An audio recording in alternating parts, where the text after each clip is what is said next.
Welcome back to World Weather Authority. It's Saturday, October 25th, 2025, and I am tracking Hurricane Melissa. The surrounding environment is primed for rapid intensification, and multiple model suites place Jamaica directly in the path of a tightening core. If the current structure continues to consolidate while the storm slows, this has the potential to become one of the most consequential tropical events the island has faced in many years. So let's start with the live satellite picture because it explains everything. On the geostationary infrared enhanced composite, courtesy of Radar Omega, Cuba spans the top of the frame, Hispaniola is off to the right, and with Puerto Rico over here, further east, and Jamaica sits unfortunately dead center beneath the storm's inner core. The color table paints the story clearly. The coldest, tallest thunderstorm towers register in sharp blacks and whites, the most violent deep convection blooms in oranges and reds. The broader rain and cloud shield fills with greens and yellows, and the thin upper level canopy fans outward in the pale blue. Right now, Melissa is maturing fast. The low level center is buried under a central dense overcast, a tight, nearly perfect circular dome of very cold cloud tops. That symmetry is one of the first visual cues forecasters look for when a cyclone is tightening and organizing. The center is positioned just south of Kingston, close enough that outer rain bands are already brushing Jamaica even as the core continues to align. Now let's focus on the brightest white part at the heart of the CDO. Those cloud tops are the ones that have punched so high into the upper atmosphere that they've cooled to the coldest infrared temperatures we can detect. Speckled inside that bright dome are charcoal colored blotches overshooting tops where updrafts are erupting so violently that they break above the equilibrium level into the lower stratosphere. That is a textbook signature that rapid intensification is underway or imminent. Around that bright cap, a thick ring of orange and red is taking shape as well. So we can see that here. This is the precursors of an eye wall. It isn't a clean eye just yet, but the circulation is becoming more symmetrical, and the banding on Jamaica's southwest flank is curling inward towards the center. When the convection starts to coil and focus like that, the storm is finding its balance point, pulling heat and momentum inward and building the closed inner engine that defines a hurricane. There remains a subtle tilt with the coldest storm tops display slightly west southwest of Kingston, likely in the last fingerprints of the upper level shear and ongoing center reorganization. The crucial detail is that the low level center is now beginning to tuck beneath the most explosive updrafts. That slide of the center under the strongest convection is the moment a tropical storm flips from organized thunderstorms to a true cyclonic heat engine. So we can see that in these images here. So it went from Tropical Storm Melissa to Hurricane Melissa. In plain terms, Melissa is strengthening, the core is tightening and becoming more efficient, and it's doing so right next to Jamaica, where intensification can accelerate quickly. The spatial metrics reinforce the threat as well. The bright, solid CDO canopy spans on the order of 100 miles across, nearly the length of Jamaica's east west footprint, while the broader cloud shields extend roughly 650 to 670 miles across the basin, a sign of a large organized envelope. The inner convection is definitely forming into a ring, which is very interesting. It's about 60 to 70 miles wide, and it marks the developing eyewall region. The robust feeder band here is about 60, um, actually arcs from the southwest, and it's tightening. Western wrap hugs Jamaica's south coastline with embedded vortices and a ventilation arc along the windward passage up here helps the storm breathe aloft. Upper level outflow is broad and smooth to the north and northeast, which provides excellent exhaust, while a slightly more shredded look to the west hints at a minor asymmetry that is not at present a meaningful inhibitor. This is a textbook organization before intensification, a concentrated inner core, strong outflow, efficient outflow, and a widening rain shield. Earlier elongated cloud features towards Puerto Rico have separated cleanly. The inner vortex is now dominant. We are squarely in the organizing phase and closing in on the strengthening phase. Let me pull up an image for you guys here.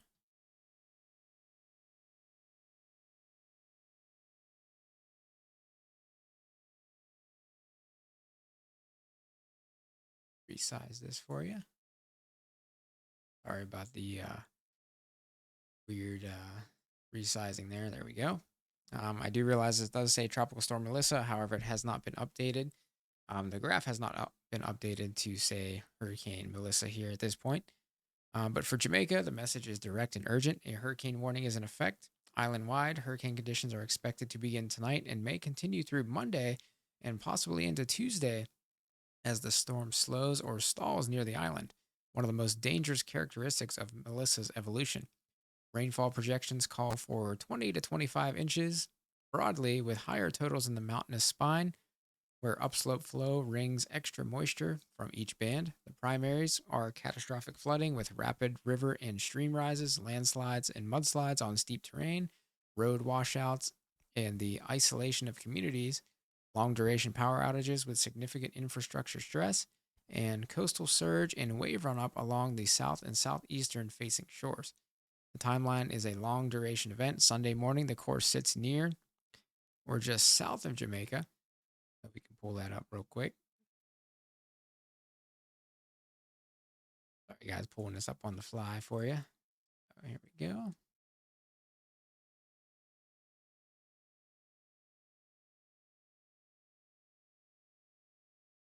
All right, so Sunday morning, the timeline is a long duration event. Sunday morning, the course sits near just south of Jamaica while intensifying. By Sunday evening, the center crosses or scrapes the island with peak impacts, and by Monday morning, it may still be near or just to the northwest, prolonging damaging winds and torrential rain.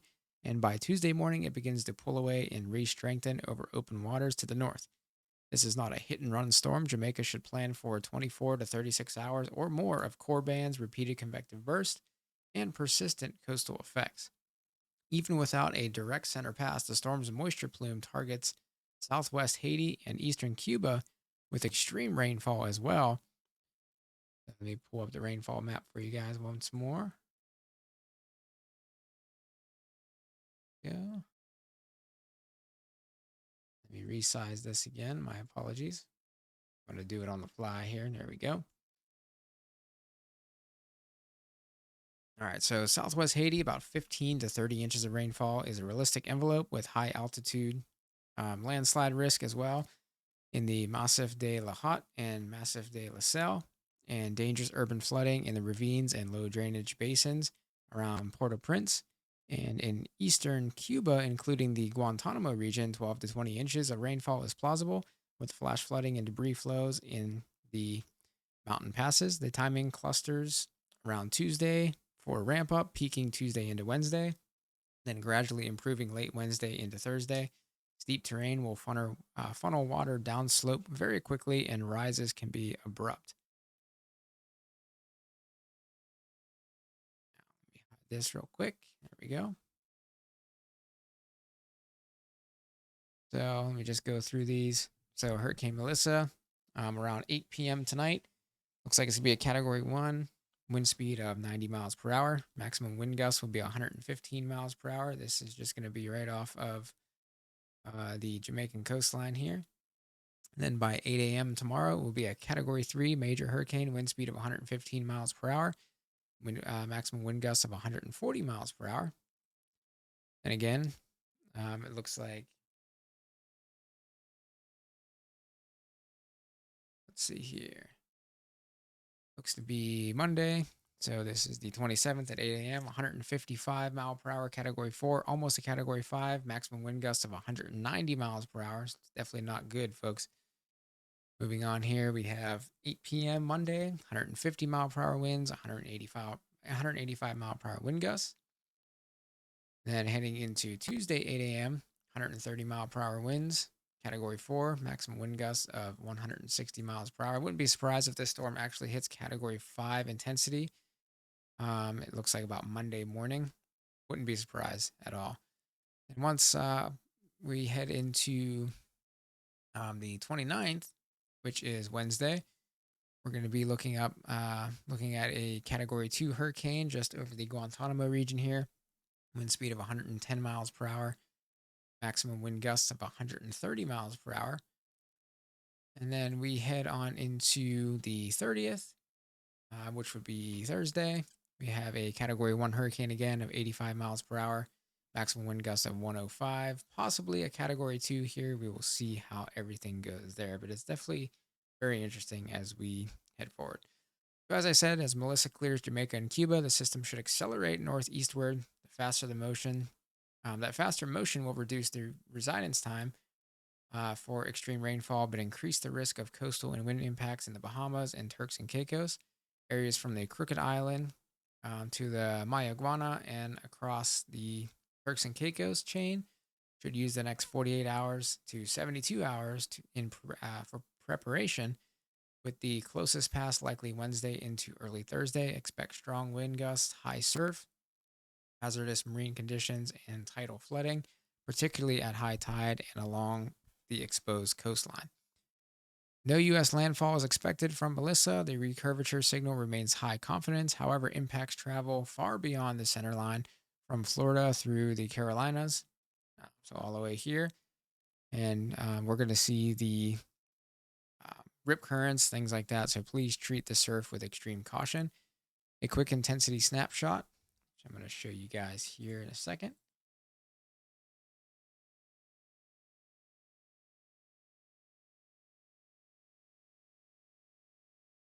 All right, so here's the intensity graph. This is courtesy of Levi Cowan from Tropical Tidbits. Very good website. I definitely highly recommend it. Again, it does say Tropical Storm Melissa, but it is Hurricane Melissa at this time. So the snapshot underscores why our tone is so firm here at World Weather Authority. Across the first 24 to 36 hours, nearly all reputable intensity models cluster sharply upward, taking Melissa from a modest tropical storm, now a hurricane, to a strong Category 2 or Category 3, and even Category 4 in short order. That tight upward clustering signals a favorable environment and high cross model agreement on rapid intensification. In other words, the atmosphere is aligned with the satellite presentation we are seeing. So it's definitely very interesting. We're going to keep that in mind as we keep going forward. Now, I want to take you over here, folks. So, away from the tropics, a separate severe weather episode is developing across the southern United States this evening from central Texas into southern Louisiana, including Austin, Waco, College Station, Houston, Beaumont, Lake Charles, Baton Rouge, and New Orleans. Storms should form late afternoon and intensify through late evening, with the main window between 5 p.m. and 11 p.m., and even into the overnight hours.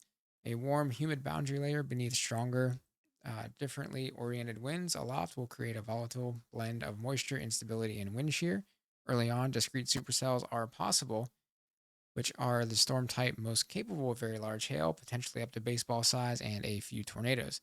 If storms remain isolated into the early evening, hail and tornado potential is maximized, and if they merge into a line later or a QLCS, or quasi linear convective system, the risk shifts from the broader swath of damaging winds with embedded brief spin up tornadoes along the leading edge. Because much of this threat persists after sunset, it becomes inherently more dangerous.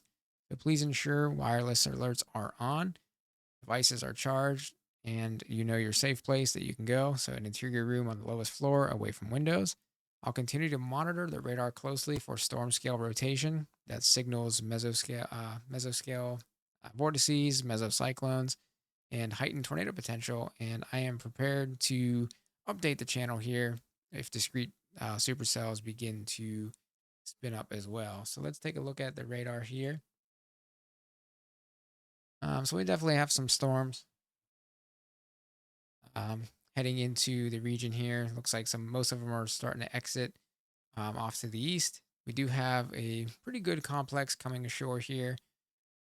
So this is just to the south of Duloc here. This is definitely coming in pretty rapidly. And now the main event is back off to the west. This is heading into Waco, Killeen, eventually down into Round Rock, College Station, areas like that.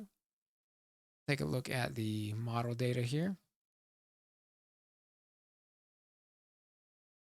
So as we move forward through 6 p.m., you can see a line of showers and storms right along off the coastline here to the south of New Orleans. And it looks like the Woodlands, College Station, Round Rock, Killeen, Waco, you guys are going to be under the gun for some severe weather, even down here towards Sea Drift and West Columbia as well. Now, heading into 8 p.m., this complex is starting to head into College Station, Crockett, Natchitoches, Lufkin, Beaumont, a couple discrete cells out here, Lake Jackson, Bay City, down through Lake Charles as well. We're going to have to watch these very carefully as we head on into the evening hours tonight. Now we head into 10 p.m. tonight. This is where the tornado threat is going to be enhanced near Lake Charles, Crowley, Eunice, Lafayette, and Beaumont. We could have some embedded cells here as well along this linear structure near Jasper. It's going to be near Livingston, Huntsville, North Cleveland, College Station again. And then these discrete supercells down here towards El Campo. We have just off to the east and southeast of San Antonio. And then once we move into the overnight hours, we can see these storms are marching off to the east. And right around between 2 a.m. and 3 a.m. is when New Orleans is going to get slammed by these storms. And unfortunately, down here near Intracoastal City around 4 a.m., Abbeville, Maurice, and Youngsville, we're going to have to watch these cells very carefully, as some of these reflectivity values on the future radar are basically off the charts. So we're going to have to watch for baseball size hail in some of these areas as well. And then unfortunately, there's going to be more showers and storms heading in around 8 a.m. And then the storms are going to exit by 12 p.m. tomorrow. So definitely looking at some crazy severe weather tonight. So we're going to check out to see if there's any more tornadoes, things like that. So let's look into significant tornado parameter just to get an idea on where some of these tornadoes may form. It definitely looks like around 10 p.m. near the Lake Arthur, Crowley, Lafayette, Abbeville area. We have some enhanced values of significant tornado parameter there that we're going to have to keep an eye on as we continue throughout the night. Again, Lafayette around 12 a.m. as well, Lake Arthur. You guys are going to be under the gun for the potential for tornadoes, even down here towards Mathis. Looks like Woodsboro, Sinton, just to the northwest of Corpus Christi there. We're going to have to keep an eye on that. And then heading into 1 a.m., the focus shifts up towards Rosedale. This is right along Rycade. I hope I'm pronouncing these names right. Like I said, I'm very good at butchering these names, unfortunately. And then over towards St. George as well. Even have an area back towards Lake Arthur. So you guys are going to be under the gun for the potential for tornadoes for a pretty good amount of time tonight. And right along the coastline here. So this is going to be near, looks like the Dog Island area. We can see the potential for spin up tornadoes there as well. Heading on into 2 a.m., the focus shifts a little bit north of Lafayette towards Church Point. Looks like Pelba, Hope, Cecilia here, Henderson. This is going to be up through Masson as well. And then we head on into 3 a.m. Looks like Grangeville, Bluff Creek, Pine Grove. So these are areas, Louisiana here. Heading off over towards Hammond, and then looks like Warsaw Landing, Wall Settlement, Frost. This is heading towards Joyce Wildlife Management Area. And then again, 5 a.m. looks like Baton Rouge, Bruce Lee, Addis, Louisiana State University. You guys are going to be under the gun for the potential for tornadoes. And we have some high values down here near intracoastal cities. We're going to have to watch those areas very carefully tonight.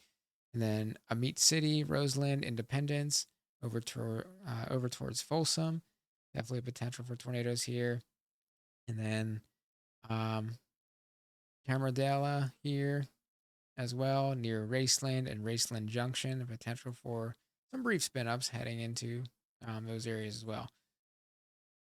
And we step this forward. So it looks like by noon, this area should be basically out from under the gun there. And let me turn some of these weather alerts back on. Take you guys up here towards the Pacific Northwest.